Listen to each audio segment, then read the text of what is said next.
नमस्कार विद्यार्थियों, मैं Anil Kumar Saini, assistant professor government law college Churu. आज इस वीडियो श्रृंखला के अंतर्गत आप लोगों का स्वागत करता हूं। आज का जो विषय है वो है संविदा विधि के अंतर्गत प्रत्याभूति की संविदा। यानी प्रत्याभूति की संविदा क्या होती है? कॉन्ट्रैक्ट ऑफ गारंटी किसे कहते हैं? कॉन्ट्रैक्ट ऑफ गारंटी क्या इसके आवश्यक तत्व हैं तथा कौन व्यक्ति है वो प्रत्याभूति की संविदा करने के लिए सक्षम पक्षकार माना जाता है। तो हम शुरू करते हैं कि प्रत्याभूति की संविदा होती क्या है। तो सबसे पहले अपन इसकी परिभाषा, जो कि भारतीय संविदा अधिनियम 1872 की धारा 126 में बताई गई है कि प्रत्याभूति की संविदा क्या होती है। प्रत्याभूति की संविदा होती है कि किसी पक्षकार किसी पर व्यक्ति द्वारा व्यतिक्रम की दशा में उसके वचन का पालन या उसके दायित्व का निर्वहन करने की संविदा। यानी जब दो पक्षकारों के बीच में यदि कोई संविदा होती है तो उसमें जब तीसरा व्यक्ति यदि उसके वचन का पालन करने या उनके दायित्व के निर्वहन के लिए यदि कोई वचन देता है या ये कहता है कि अगर इन्होंने संविदा का पालन नहीं किया तो उस संविदा का पालन मेरे द्वारा किया जाएगा। यानी वह व्यक्ति जब किसी संविदा में कोई तीसरा व्यक्ति यदि उस संविदा में होने वाले किसी भी प्रकार के अपालन या व्यतिक्रम की दशा में यदि कोई तीसरा व्यक्ति किसी प्रकार से यदि कोई संविदा पालन करने का, अगर मान लो संविदा पालन करने का यदि वचन देता है तो वह व्यक्ति प्रतिभू कहलाता है। यानी वह व्यक्ति जो प्रत्याभूति देता है वह प्रतिभू कहलाता है। और जिस व्यक्ति के व्यतिक्रम के बारे में प्रत्याभूति दी जाती है उसे मूल ऋणी कहते हैं। और वह व्यक्ति जिसको प्रतिभूति दी जाती है वह लेनदार कहलाता है। यानी यदि कोई व्यक्ति किसी व्यक्ति से यदि कोई पैसा लेता है, एक व्यक्ति दूसरे व्यक्ति से पैसा लेता है और उसके लिए यदि कोई तीसरा व्यक्ति ये कहता है कि अगर इसने पैसा नहीं दिया तो वह पैसा मेरे द्वारा दिया जाएगा, तो जो व्यक्ति इस प्रकार की बात कहता है या ये कहता है कि मेरे द्वारा पैसा दिया जाएगा वह व्यक्ति प्रतिभू कहलाता है। तथा जिस व्यक्ति को वह व्यक्ति ऐसी प्रत्याभूति देता है वह लेनदार कहलाता है। और जिस व्यक्ति के व्यतिक्रम के बारे में, यानी जो व्यक्ति नहीं दे रहा है, पैसा नहीं दे रहा है, जिस व्यक्ति की व्यतिक्रम के बारे में अगर कोई ऐसी प्रत्याभूति दी जाती है उसे मूल ऋणी कहते हैं। अर्थात यह एक ऐसी संविदा है जिसमें एक पक्षकार किसी अन्य व्यक्ति को चूक की अवस्था में दूसरे पक्षकार को उसके ऋण चुकाने या प्रतिज्ञा पालन का उत्तरदायित्व लेता है। यानी एक व्यक्ति यदि कोई ऐसी संविदा करता है जिसमें उसके द्वारा यदि कोई चूक होती है तो उस चूक की अवस्था में दूसरे पक्षकार के प्रति या उसके ऋण या उसके वचन पालन की अगर कोई गारंटी लेता है, अगर कोई प्रत्याभूति देता है तो वह व्यक्ति जो ऐसी संविदा करता है वह संविदा प्रत्याभूति की संविदा कहलाती है। यानी अगर दूसरे व्यक्ति के लिए ऋण को चुकाने के लिए या उसकी प्रतिज्ञा पालन का यदि कोई व्यक्ति उत्तरदायित्व लेता है तो ऐसी स्थिति में जो संविदा की जाती है वह संविदा प्रत्याभूति की संविदा कहलाती है।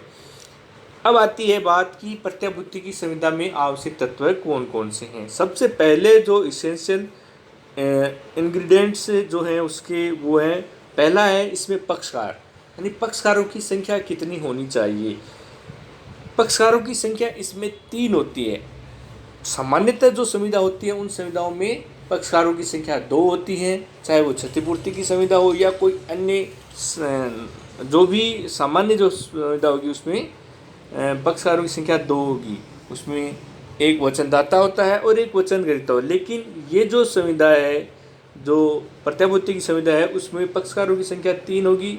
पहला इसमें होगा वो प्रतिभू जो मूल ऋणी या लेनदार के प्रति दायी होता है, दूसरा मूल ऋणी तथा तीसरा होता है लेनदार जो कि ऋण देता है।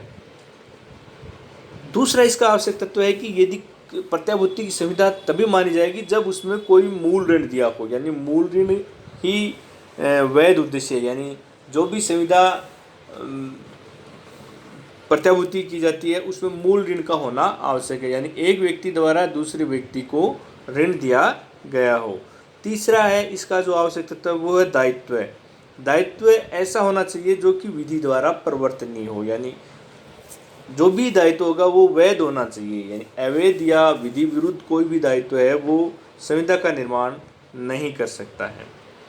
चौथा इसका आवश्यक तत्व है वह है मौखिक या लिखित संविदा। इस प्रकार की जो प्रत्याभूति की संविदा होती है वो या तो मौखिक होगी या लिखित होगी, तो दोनों ही स्थितियों में संविदा है वो वैध संविदा मानी जाएगी।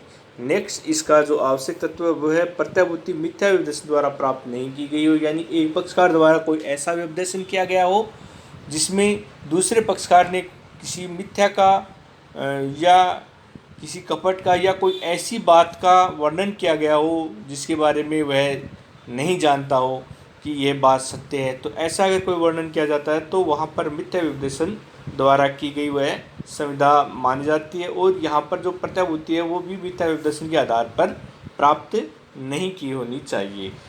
अगला जो इसका आवश्यक तत्व है वह है प्रतिफल, यानी प्रतिफल जो भी व्यक्ति प्रतिभूति देगा या जो भी व्यक्ति प्रतिभूति होगा उसके लिए भी दूसरे व्यक्ति से कोई न कोई प्रतिफल होना आवश्यक है, यानी प्रतिफल की उपस्थिति होना इसमें आवश्यक है।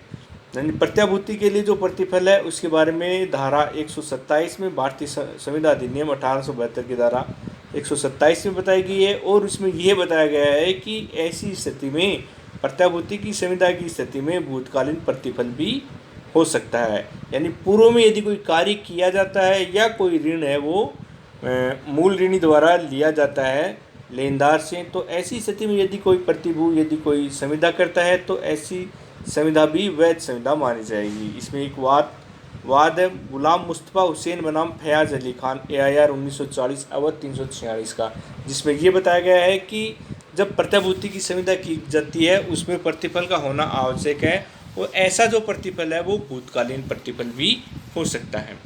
अब आती है बात प्रत्याभूति के प्रकार की, यानी प्रत्याभूति कितने प्रकार की होती है। पहली जो प्रत्याभूति का प्रकार है यानी कौन कौन सी है प्रत्याभूति हो सकती हैं वो है विशिष्ट प्रत्याभूति।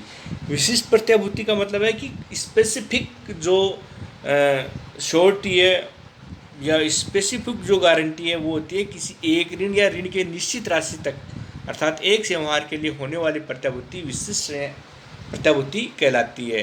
अर्थात इसमें ये बताया गया है कि जब किसी पर्टिकुलर किसी ऋण के लिए या पर्टिकुलर किसी लोन के लिए या किसी भी ऋण के लिए यदि कोई प्रत्याभूति दी जाती है तो वो प्रत्याभूति विशिष्ट होती है, या किसी निश्चित धनराशि के लिए, यानी इस प्रकार से कि यदि कोई धन जैसे संविदा यदि 1 लाख रुपए के बीच में हो और यदि इसमें किसी व्यक्ति द्वारा ये कहा जाता है कि वह 50,000 रुपये तक के लिए ही दायी होगा, तो ऐसी स्थिति में 50,000 रुपये तक के लिए जो भी प्रत्याभूति दी गई है वो प्रत्याभूति विशिष्ट प्रत्याभूति कहलाती है। नेक्स्ट जो प्रत्याभूति है वो है चलत प्रत्याभूति। चलत प्रत्याभूति वह प्रत्याभूति है जिसका विस्तार व्यवहारों की किसी आवली या श्रृंखला पर हो, इसे चलत प्रत्याभूति कहा जाता है। जैसे मान लो कि कोई व्यक्ति यदि प्रत्याभूति देता है कि वह आने वाले कुछ व्यवहारों के लिए, यानी एक से अधिक यदि कोई ऋण दिया जाता है या एक से अधिक कोई व्यवहार किया जाता है उसके लिए यदि कोई प्रत्याभूति देता है कोई भी प्रतिभू कोई भी व्यक्ति लेनदार या मूल ऋणी के लिए, तो ऐसी स्थिति में जो भी प्रत्याभूति होगी वो प्रत्याभूति चलत प्रत्याभूति कहलाई जाएगी। अर्थात जिसमें आवली हो यानी जो व्यवहार किया गया हो, जिसमें एक से अधिक यदि संविदा हुई है और उसमें व्यवहार के आधार पर वह संविदा होती है, तो वहाँ पर यदि कोई प्रत्याभूति दी जाती है तो वो प्रत्याभूति चलत प्रत्याभूति कहलाती है। इसमें एक वाद है मिचेल बनाम फिलिप्स 1931 का वाद है तथा हरग्रीव बनाम स्मी 1829 का वाद है। इन वादों में ये बताया गया है कि चलत प्रत्याभूति किसी श्रृंखला या किसी आवली पर ही निर्भर करती है, यानी एक से अधिक यदि कोई श्रृंखला हो या कोई आवली हो तो वहाँ पर चलत प्रत्याभूति दी जा सकती है। अब आता है प्रतिभू का प्रतिसरण। प्रत्याभूति का प्रतिसरण कब किया जा सकता है? किसी भी प्रतिभू द्वारा भविष्य के व्यवहारों के लिए सूचना द्वारा प्रतिसरण किया जा सकता है। यानी यदि कोई व्यक्ति कोई भी मूल ऋणी अपनी बातों से मुकरता है या जो संविदा उसने की है उससे यदि मुकरता है, तो ऐसी स्थिति में प्रतिभू अपने द्वारा दी गई प्रत्याभूति के लिए मना कर सकता है और इसकी सूचना लेनदार को कर सकता है कि मूल ऋणी है वो उसके द्वारा जो भी कंडीशन रखी गई थी, जो भी शर्तें रखी थी उनके अनुरूप वह कार्य नहीं कर रहा है, तो ऐसी स्थिति में वह प्रतिभूति का प्रतिसरण कर सकता है। और फोर्ड बनाम डेविस तथा विनफील्ड बनाम केनिन का जो वाद है, इसमें प्रतिभूति की जो संविदा है उसके प्रतिसरण के बारे में कि प्रतिसरण सूचना के द्वारा किया जा सकता है। प्रतिभू का दायित्व है, प्रतिभू का दायित्व कितना होगा? प्रतिभू का दायित्व उतना ही होगा जितना कि मूल ऋणी का दायित्व है। अर्थात या तो प्रतिभू स्वयं ये कहेगा कि मेरा दायित्व इतने तक निर्भर है, या अधिकतम उसका उतना ही दायित्व हो सकता है जितना मूल ऋणी का होता है। यानी मूल ऋणी ने जितना ऋण लिया है उतना ही दायित्व प्रतिभू का होगा। यानी प्रतिभू का दायित्व मूल ऋणी के समविस्तीर्ण होता है, यानी बराबर होता है, जब तक कि संविदा द्वारा अन्यथा उपबंधित नहीं किया गया हो। जैसे मान लो कोई संविदा ऐसी कर दी जाती है कि नहीं 1,00,000 रुपये का ऋण दिया गया है, और वहाँ पर यदि प्रतिभू ये कहता है कि नहीं मैं तो 50,000 रुपये के ऋण के लिए ही दायी हूँ, तो ऐसी स्थिति में जो उसका दायित्व होगा वो केवल 50,000 रुपये के लिए होगा, जबकि मूल ऋण का जो दायित्व है वो 1,00,000 रुपये के लिए होगा। तो जब तक कि संविदा द्वारा उपबंधित नहीं किया गया हो, वह उसका दायित्व है वो उतना ही होगा जितनी धनराशि के लिए वह कहता है।